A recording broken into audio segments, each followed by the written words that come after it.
To perform various functions of the body, energy is needed. Energy is obtained through food. So food is consisting of different materials which are complex, indiffusible materials. So we have a digestive system. The function of the digestive system is to convert these complex, indiffusible materials into simple, diffusible molecules so that they can be absorbed into the blood and supplied to every cell in the body. That is how we get energy. So here, the process of digestion in human includes chemical digestion, mechanical digestion, as well as microbial digestion. So here we don't stress much on microbial digestion. So mostly the digestion is mechanical and as well as chemical digestion. So here in the process of chemical digestion, there are different glands, they secrete enzymes. And by using these enzymes, the complex molecules of the food is converted into a simple diffusible molecules. So here we are concentrating only on the digestive glands. So we have a different digestive glands in the alimentary canal of human. Those includes your salivary glands, gastric glands of the stomach, intestinal glands, pancreas, and as well as liver. So today's lecture is regarding these digestive glands, their locations on the body, and as well as their secretions and how do they help in the process of digestion. Here it goes. So first, so we have salivary glands. Salivary glands are located outside the oral cavity. So human has three pairs of salivary glands. Those includes parotid glands, submaxillary, or they are called as submandibular glands, as well as sublingual glands, right? Now these salivary glands secrete saliva, and the saliva maintains a pH of 6.8, and saliva is composed of electrolytes like sodium, potassium, chloride, and bicarbonate. These electrolytes are present in the saliva, and also saliva contains enzyme like pteline or salivary amylase. Salivary amylase is enzyme which acts on carbohydrates, and also saliva is mostly composed of mucus as well as water. So this is the secretions of salivary glands, right? So salivary glands are three pairs in human, one pair of parotid glands, submaxillary and sublingual glands, and they maintain a pH of 6.8, and they contains electrolytes and an enzyme called ptyalin or salivary amylase, which helps in carbohydrate digestion. Apart from this, we have one more enzyme which is called lysozyme. So this is called as antibactericidal enzyme, which acts on any bacteria that is present in the food by breaking their cell membranes, right? Next, from all the way from the oral cavity, the food through esophagus reaches to stomach. Stomach is located in the abdomen, and in the stomach there are glands, right? See, the gastric mucosa of stomach has glands called gastric glands, and these gastric glands have different types of cells in their mucosa, right? So those cells includes, number one, your mucous neck cells. Mucous neck cells, right? And they includes your parietal cells. Parietal cells can also be called as oxyntic cells, right? And also there are cells which are called chief cells, right? So the gastric mucosa of stomach, this is stomach, the gastric mucosa of stomach contains all these three different types of cells: mucous neck cells, parietal oxyntic cells, and chief cells. Whereas the cells of this gastric mucosa involved in different secretions, like mucous cells or neck cells secrete mucus. Your parietal oxyntic cells secrete HCl and as well as intrinsic factor. And this intrinsic factor is required for absorption of vitamin B12. And your chief cells, which are also called zymogen cells, secrete an inactive enzyme which is called pepsinogen.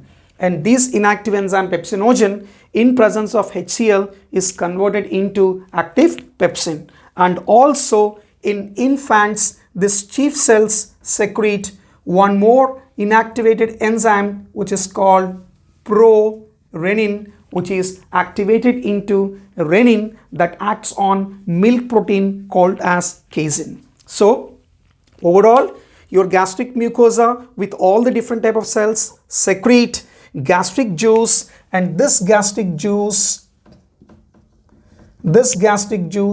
maintains a pH of 1.8, and gastric juice is composed of mucus, HCl, intrinsic factor, pepsinogen and prorenin. This is present only in case of infants. In adults, there is no prorenin. So this is what is the secretions of the gastric juice, which maintains a pH of 1.8, which is acidic, and whereas your saliva is slightly acidic with a pH of 6.8. Right? Then from stomach, the food enters into duodenum, and from the duodenum it reaches into small intestine. So in the intestine there are glands which are called intestinal glands. So these intestinal glands secrete, the mucosal cells of the intestinal glands secrete mucus, and along with that there are brush border cells will secrete enzymes. Both together in the intestine makes intestinal juice,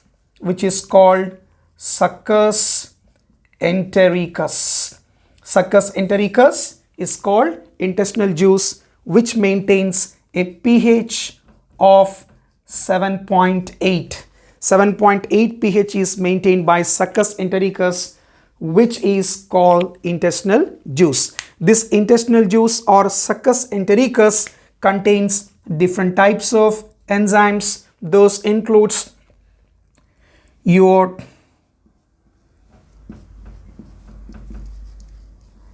peptidases, mostly we call them as dipeptidases and tripeptidases, and also your disaccharidases. Your disaccharidases like maltase, sucrase, lactase or disaccharidases are also present in the succus entericus. Also, succus entericus contain nucleosidases, right? So these are all present in your succus entericus. So the enzymes of the succus entericus are produced from the brush border cells. Because of that reason, these peptidases, disaccharidases and nucleosidases are called as your brush border enzymes. So what are they called? They're called as the brush border enzymes. Next, so coming to the liver as well as pancreas. Pancreas secrete pancreatic juice and liver secretes bile juice. Both will form a common hepatopancreatic duct and opens into duodenum, right? So before going to study about the enzymes and all, let us find out the pancreas, its structure with the different ducts. So this part is your pancreas. So pancreas is present in the duodenal loop. So this pancreas, it has both exocrine as well as endocrine functions. So here we are not talking about any endocrine functions of pancreas. So here exocrine part of the pancreas is with cells, secretory cells called acini, and those acini secrete enzymes, right? So your pancreas has a pancreatic duct. In that pancreatic duct, we have two different types of ducts to the pancreas. The pancreatic duct, which is the functional pancreatic duct, is called duct of Wirsung. There is an accessory pancreatic duct is also present, which is non-functional, and that non-functional accessory pancreatic duct is called duct of Santorini. So it has no functions in human, right? So this duct of Santorini is an accessory duct, whereas duct of Wirsung is the pancreatic duct, which is a functional duct. So this exocrine part of the pancreas secrete different types of enzymes. So pancreas maintains a pH of 7.5 to 8 pH. Pancreas secretes pancreatic juice. The pancreatic juice contains enzymes like trypsinogen, contains enzyme called chymotrypsinogen. It contains enzyme called procarboxypeptidase, contain enzymes like amylase and nucleases, right? So these are all enzymes present in the pancreas, right?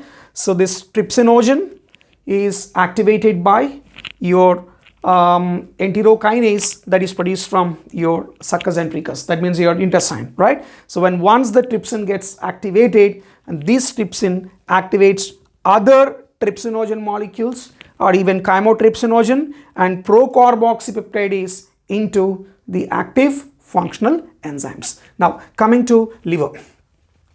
Liver has two lobes, and both lobes of the liver, they have got a secretory cells, right? Hepatocytes.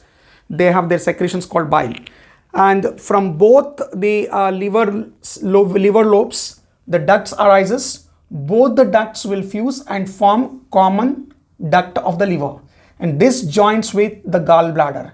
So the duct of the gallbladder is called cystic duct, and the cystic duct and cystic duct with the ducts of the liver together forms a common bile duct, and this common bile duct joins with your pancreatic duct, that is called duct of Wirsung, and form hepatopancreatic duct, and which opens as hepatopancreatic ampulla, which is called ampulla of Vater, and this ampulla of Vater opens into duodenum, where its opening is guarded by the sphincter of oddi. Next, so coming to the secretions of the bile. So what are the secretions of the liver? Liver secretes bile juice, right? So bile juice has no enzymes. Bile juice has no enzymes, but bile juice is required to maintain the alkaline medium for the digestion to take place in the intestine. So bile juice maintains a pH of 7 to 8 pH.